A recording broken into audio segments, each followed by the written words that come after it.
प्यारे दर्शकों नमस्कार। तारीख है आज 16 फरवरी 2026, दिन सोमवार, हिंदी तिथि फाल्गुन माह कृष्ण पक्ष चतुर्दशी। आइए नजर डालते हैं हमारे प्यारे राज्य हिमाचल प्रदेश की तमाम बड़ी खबरों पर। वीडियो शुरू करने से पहले कमेंट बॉक्स में जय हिंद लिखकर हमें सपोर्ट करें। तो चलिए शुरू करते हैं। कांगड़ा में पर्यटन को लगेंगे पंख, एशिया की सबसे लंबी जिपलाइन परियोजना का होगा निर्माण। कांगड़ा में पर्यटन को बढ़ावा देने के उद्देश्य से मुख्यमंत्री सुखविंदर सिंह सुक्खू के नेतृत्व में राज्य सरकार ने कांगड़ा जिले की सुंदर धौलाधार घाटी की नड्डी में एशिया की सबसे लंबी जिपलाइन परियोजना विकसित करने का निर्णय लिया है।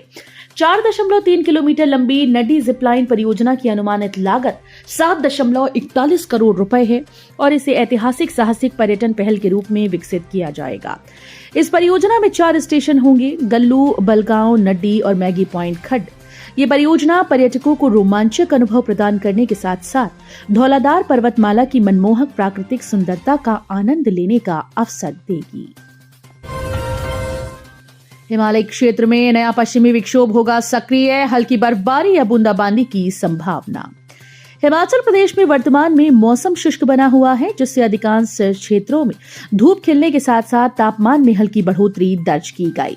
हालांकि सुबह के समय चंबा, लाहौल स्पीति और कुल्लू मनाली जैसे ऊंचाई वाले क्षेत्रों में आंशिक बादल देखे गए, लेकिन दोपहर तक आसमान साफ हो गया। प्रदेश में अब न्यूनतम और अधिकतम तापमान धीरे धीरे बढ़ रहा है। पिछले 24 घंटों के आंकड़ों पर अगर नजर डालें तो सबसे गर्म स्थान ऊना और सबसे ठंडा ताबो है। एम्स बिलासपुर में नकली आंखों पर सर्जरी का अभ्यास करेंगे डॉक्टर, जानिए विस्तार से। अखिल भारतीय आयुर्विज्ञान संस्थान एम्स बिलासपुर के नेत्र विज्ञान विभाग में उपचार की तकनीक और हाईटेक होने जा रही है। एम्स प्रशासन ने अस्पताल में एक आधुनिक वेट लैब स्थापित करने का निर्णय लिया। इस लैब की खासियत ये होगी कि यहाँ डॉक्टर असली मरीज की आंख का ऑपरेशन करने से पहले रेटी आई जैसी कृत्रिम आंखों पर घंटों पसीना बहाएंगे। इस नई व्यवस्था से न केवल डॉक्टर्स के हाथ सधेंगे, बल्कि मरीजों की आंखों की रोशनी और भी सुरक्षित होगी। स्वास्थ्य संस्थानों में सुविधाओं के लिए 1617 करोड़ रुपए मंजूर। जानिए पहले और दूसरे चरण में क्या होगा। प्रदेश भर में बेहतर स्वास्थ्य सेवाएं उपलब्ध करवाने के लिए सरकार ने 3000 करोड़ रुपए के स्वास्थ्य आधुनिकीकरण पहल के प्रथम चरण में 1617 करोड़ रुपए स्वीकृत किए। ये परियोजना 1 अप्रैल 2026 से 30 अप्रैल 2031 तक लागू की जाएगी। स्वास्थ्य संस्थानों को अत्याधुनिक डायग्नोस्टिक सुविधाओं, सिमुलेशन आधारित मेडिकल प्रशिक्षण प्रणालियों, AI सक्षम हैंडहेल्ड एक्सरे उपकरणों और एकीकृत डिजिटल स्वास्थ्य प्लेटफॉर्म उपलब्ध करवाया जाएगा। परियोजना का पहला चरण में मेडिकल कॉलेजेस में नए भवनों का निर्माण, नवीनीकरण और शैक्षणिक ब्लॉक, बाह्य एवं आंतरिक रोगी सुविधाओं का उन्नयन किया जाएगा। हिमाचल प्रदेश की पंचायतों को 68.65 करोड़ रुपए का बजट जारी। प्रशासक खर्च करेंगे 15वें वित्त आयोग का अनटाइड फंड। 15वें वित्त आयोग के तहत हिमाचल प्रदेश पंचायती राज विभाग को अनटाइड फंड की दूसरी व अंतिम किश्त के तौर पर 68.65 करोड़ की राशि आ गई है, जबकि टाइड फंड के तहत 102 करोड़ रुपए की दूसरी किश्त अभी आने को है।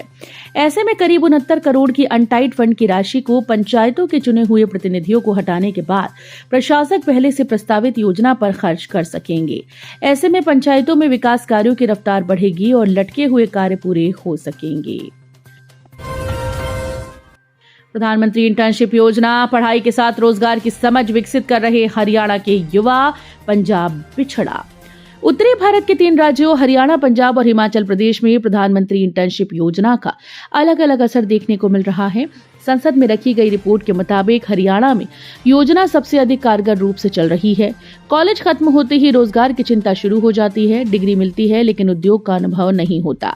इसी समस्या को खत्म करने के लिए केंद्र सरकार ने प्रधानमंत्री इंटर्नशिप योजना शुरू की, ताकि युवा पढ़ाई के दौरान ही उद्योगों का व्यवहारिक अनुभव हासिल करें और नौकरी के बाजार को समझ सकें। विधानसभा सत्र के लिए सुरक्षा के पुख्ता इंतजाम, 872 पुलिस जवान रहेंगे तैनात। विधानसभा के विशेष सत्र के लिए पुलिस ने सुरक्षा के पुख्ता इंतजाम किए हैं। परिसर के साथ साथ शहर के प्रवेश द्वारों पर भी चौकसी बढ़ा दी गई। तवी मोड़, शोघी समेत अन्य स्थानों पर पुलिस बल तैनात किया गया। सत्र के दौरान संभावित धरना प्रदर्शन, रैली और अन्य गतिविधियों को ध्यान में रखते हुए विधानसभा परिसर और आसपास के क्षेत्र को 4 सेक्टर्स में विभाजित किया गया है। हर सेक्टर में राजपत्रित पुलिस अधिकारियों को प्रभारी नियुक्त किया गया। सत्र के दौरान पुलिस के 15 राजपत्रित अधिकारी, 30 अराजपत्रित अधिकारी, 66 मुख्य आरक्षी, 375 आरक्षी, 47 महिला आरक्षी, 16 कम्युनिकेशन स्टाफ के कर्मी तैनात किए गए। 10वीं में 2 बार दे सकेंगे परीक्षा, मार्कशीट में सर्वश्रेष्ठ अंक जुड़ेंगे, तनाव से मिलेगी मुक्ति। हिमाचल प्रदेश स्कूल शिक्षा बोर्ड इस शैक्षणिक सत्र से विद्यार्थियों के हित में बड़ा बदलाव करने जा रहा है। बोर्ड अब 10वीं कक्षा के लिए ड्यूल परीक्षा प्रणाली लागू करेगा। इसके तहत छात्रों को एक ही सत्र में 2 बार परीक्षा देने का अवसर मिलेगा। मार्कशीट में दोनों परीक्षाओं में से प्राप्त अधिकतम अंकों को ही मान्यता दी जाएगी। बोर्ड के अनुसार पहली मुख्य परीक्षा मार्च में आयोजित की जाएगी। जो परीक्षार्थी अपने मार्च के परिणाम से संतुष्ट नहीं होंगे या किसी कारणवश अपेक्षित प्रदर्शन नहीं कर पाएंगे, उन्हें मई-जून में होने वाली दूसरी परीक्षा में बैठने का विकल्प मिलेगा। छात्रों में संशय था कि यदि दूसरी परीक्षा में कम अंक आए तो क्या होगा। बोर्ड ने इस पर स्थिति स्पष्ट की है। बोर्ड के अनुसार दोनों प्रयासों में से जो अंक अधिक होंगे वही अंतिम माने जाएंगे। यदि दूसरी परीक्षा में अंक कम आते हैं तो पहली परीक्षा में प्राप्त अधिक अंक मार्कशीट में दर्ज किए जाएंगे। चक्की नदी पर नवनिर्मित पुल में बहाल की गई रेल लाइन खंड का शीघ्र होगा निरीक्षण। प्रदेश में रेल सेवाओं के विस्तार, आधारभूत ढांचे का निर्माण व कनेक्टिविटी बढ़ाने के लिए पूर्व केंद्रीय मंत्री व हमीरपुर लोकसभा क्षेत्र से सांसद अनुराग सिंह ठाकुर प्रतिबद्ध हैं। इस क्रम में अगस्त 2022 में बाढ़ के कारण हिमाचल प्रदेश और पंजाब की सीमा पर स्थित चक्की नदी रेलवे पुल बह जाने के कारण रेलवे आवागमन प्रभावित होने पर अनुराग सिंह ठाकुर ने लगातार इसके पुनर्निर्माण की मजबूत मांग को केंद्र के समक्ष उठाया, जिसके चलते चक्की नदी पर रेलवे पुल के पुनर्निर्माण का कार्य 4 वर्ष पहले शुरू हुआ। अनुराग ने कहा कि प्रधानमंत्री नरेंद्र मोदी के विशेष स्नेह के कारण हिमाचल प्रदेश में रेल सेवाओं के विस्तार को पिछले 12 वर्षों से नई गति मिली है। एम्बुलेंस कर्मियों की हड़ताल चौथे दिन भी जारी। नाहन में फूका नेशनल हेल्थ मिशन के एमडी का पुतला। जिला सिरमौर में 108 और 102 एम्बुलेंस कर्मचारियों की हड़ताल रविवार को चौथे दिन में प्रवेश कर गई। हड़ताल के चौथे दिन शहर के शहीद स्मारक के नजदीक चौराहे पर कर्मचारियों ने नेशनल हेल्थ मिशन के एमडी का पुतला दहन कर जोरदार प्रदर्शन किया। इस दौरान सरकार के खिलाफ और मांगों के समर्थन में कर्मचारियों ने नारेबाजी की। हिमाचल प्रदेश में सिरिंज की बिक्री पर लगी रोक तो नशेड़ियों की अस्पतालों पर नजर। शिमला में 10 युवा चोरी करते पकड़े। हिमाचल प्रदेश में सरकार की ओर से बाजार में सिरिंज की बिक्री पर रोक के बाद नशे की लत से ग्रस्त युवक युवतियों ने अब अस्पतालों को निशाना बनाना शुरू कर दिया है। राजधानी शिमला के प्रमुख सरकारी अस्पतालों में सिरिंज चोरी के लगातार सामने आ रहे मामलों ने स्वास्थ्य तंत्र और सुरक्षा व्यवस्था पर गंभीर सवाल खड़े कर दिए हैं। चौंकाने वाली बात यह है कि ये सिरिंज कथित तौर पर चिट्टे के सेवन के लिए इस्तेमाल की जा रही हैं। केवाईसी के लिए आने वाले कॉल से रहे सावधान। एक चूक और खाली हो सकता है आपका बैंक खाता।